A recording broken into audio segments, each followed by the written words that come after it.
All right, hold up. If you are about to drop $1,500 to $3,000 on a premium gun just for the name on the slide, stop. In 2026, with ammo and cost of living squeezing everybody, logo tax is not buying better. It is buying less training and less capability. Freedom should not have a luxury price tag. Today I am giving you 8 guns that punch so far above their street price, they make expensive brands look stupid. Let's go. Number 8, Maverick 88, the blue-collar workhorse. Let's kick things off with the gun that hurts people's feelings because it's ugly, cheap, and flat out does not care what you think, the Mossberg Maverick 88. Why it destroys expensive brands? Because it does the job. Full stop. Look, a lot of guys think expensive means reliable. That is not how it works out here in the real world. A basic, proven design that has been around forever, built to a price and supported everywhere, will outperform the glamorous stuff in the only category that matters, working when you need it. The pump shotgun market is loaded with guys selling tactical packages and special editions. Here is the secret nobody at the gun counter tells you: most of that is packaging. You are paying for finishes, furniture, and the feeling that you bought the good one. Meanwhile, the Maverick just sits there like a blunt instrument and says, "Cool story, I still run." The Maverick is a tool, not a trophy. It is the kind of gun you can buy, run hard, and not feel sick if it gets scratched or banged up. That is a feature, not a flaw. Because safe queens do not build skill, reps do. Street prices are around $200 to $250, sometimes less on sale. And that is where it becomes a real problem for premium brands.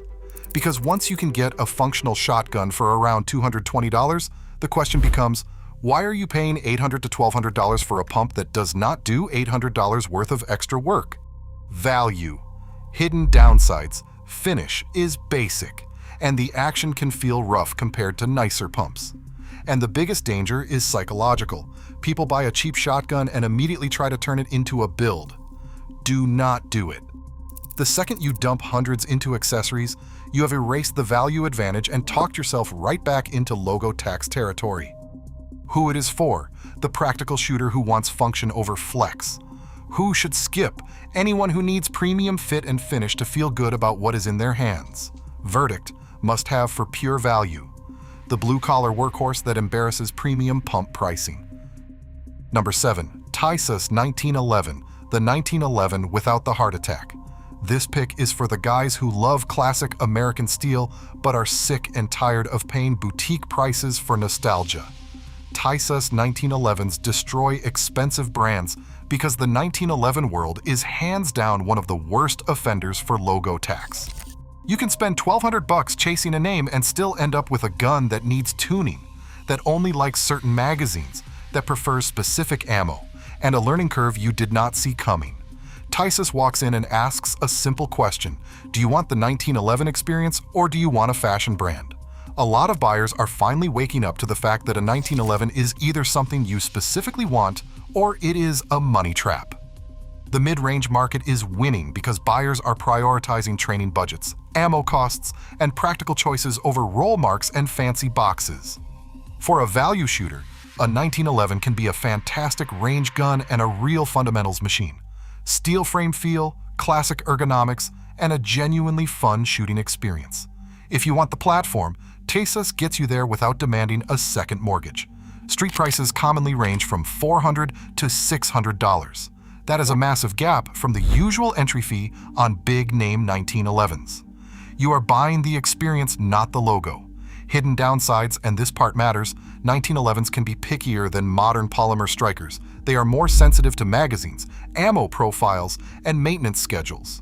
If your goal is zero fuss and grab and go reliability, a modern striker pistol is the smarter call.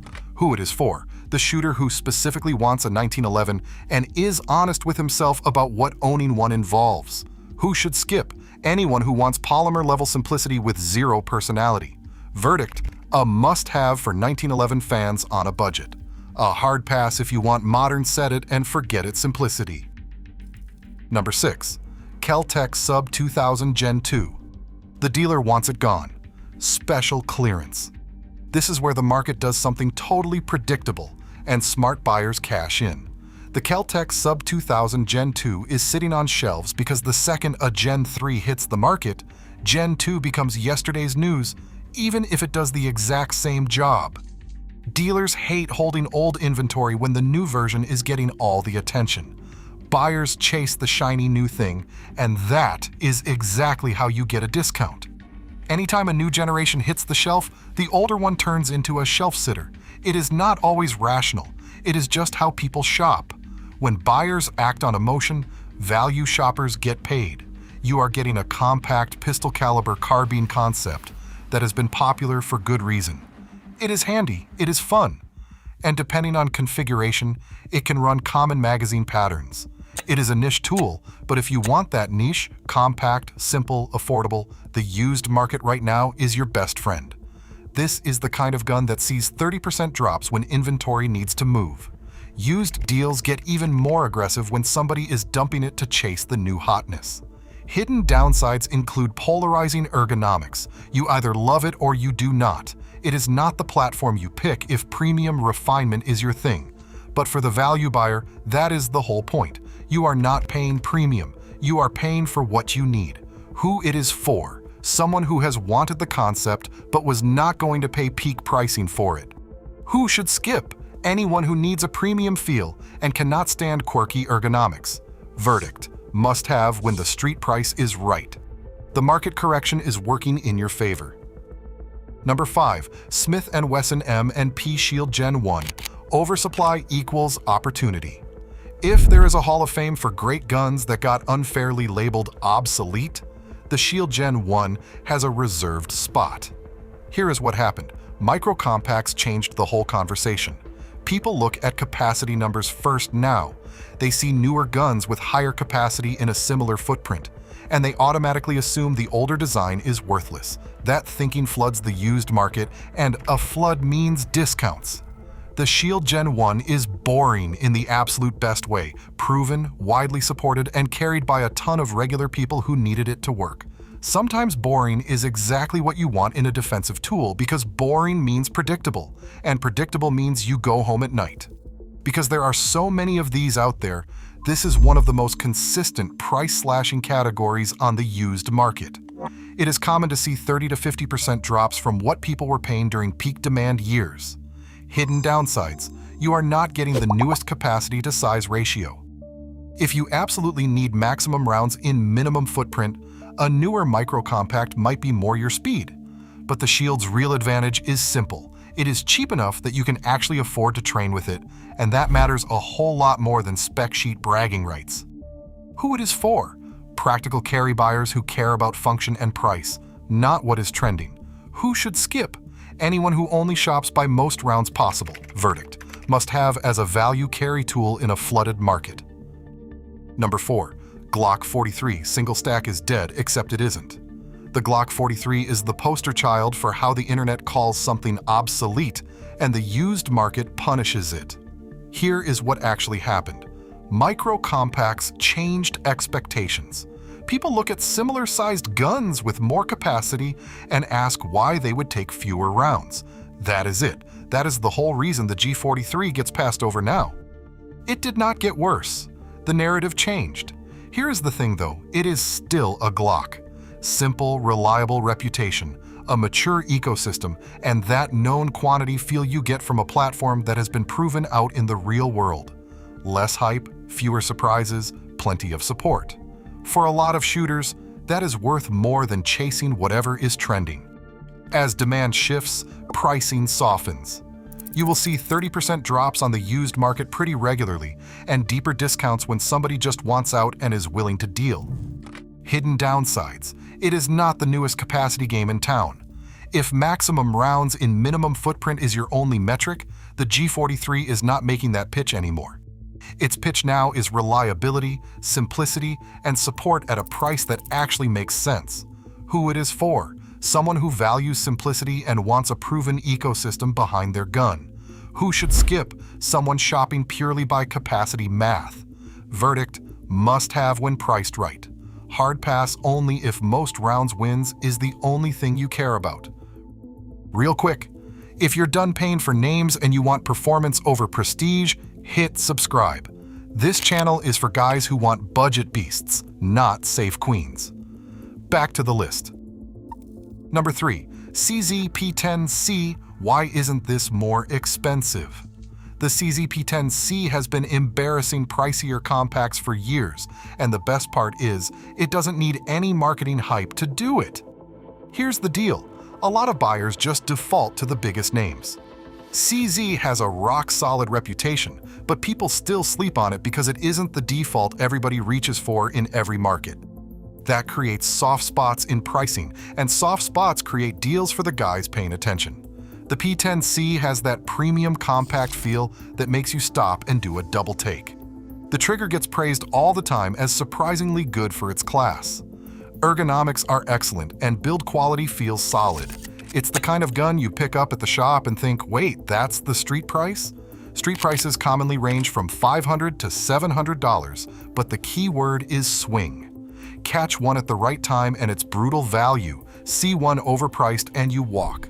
Don't let a bad sticker take money out of your pocket. Hidden downsides include aftermarket support that is solid, but not the biggest ecosystem on the planet. Most practical buyers are not going to care. The people who want to customize every single part might.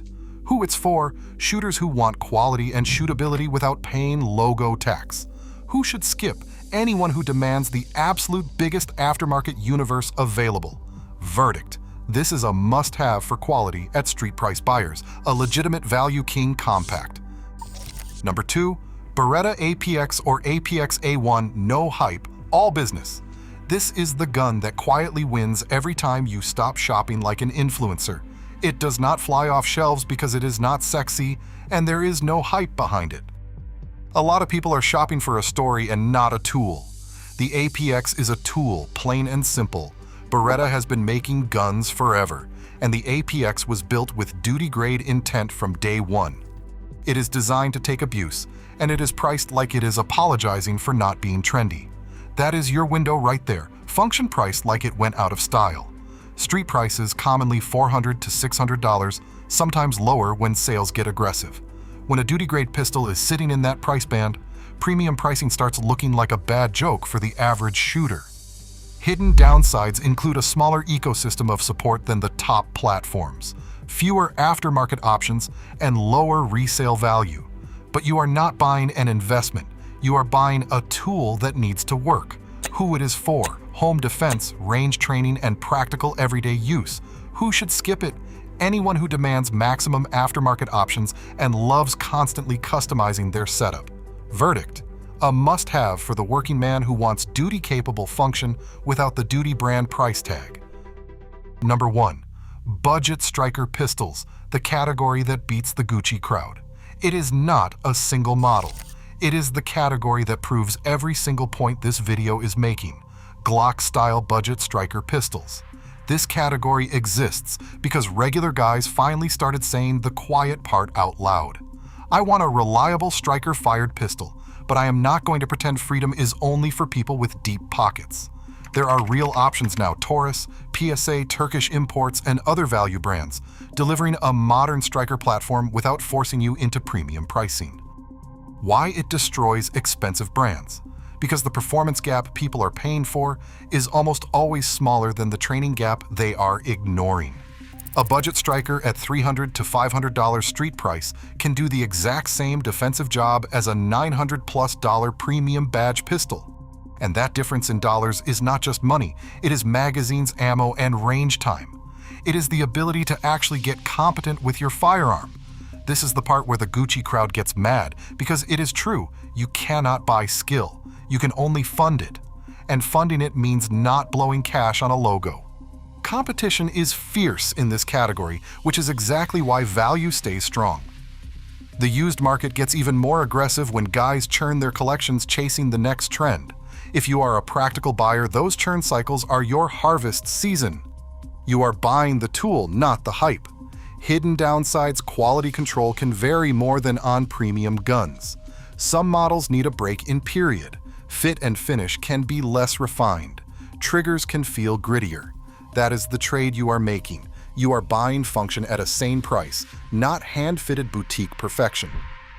And here is where most people blow the whole strategy. If you saved $300 to $500 on the gun, do not waste it on glitter. Buy 3 extra magazines, a good holster, and a case of ammo. That is what turns a cheap purchase into a winning strategy. Who it is for: pretty much any working shooter who wants practical capability and consistent training. Who should skip? Anyone who demands luxury fit and finish and wants a status object on their hip. Verdict: must have for value buyers. Hard pass only if you expect luxury finish at budget prices. Your turn. What premium brand is the most overpriced right now, and what budget gun surprised you because it just flat out worked? What is the best market correction deal you have scored lately? Drop it in the comments. If you want part 2, 8 tactical accessories that beat Gucci gear, hit subscribe.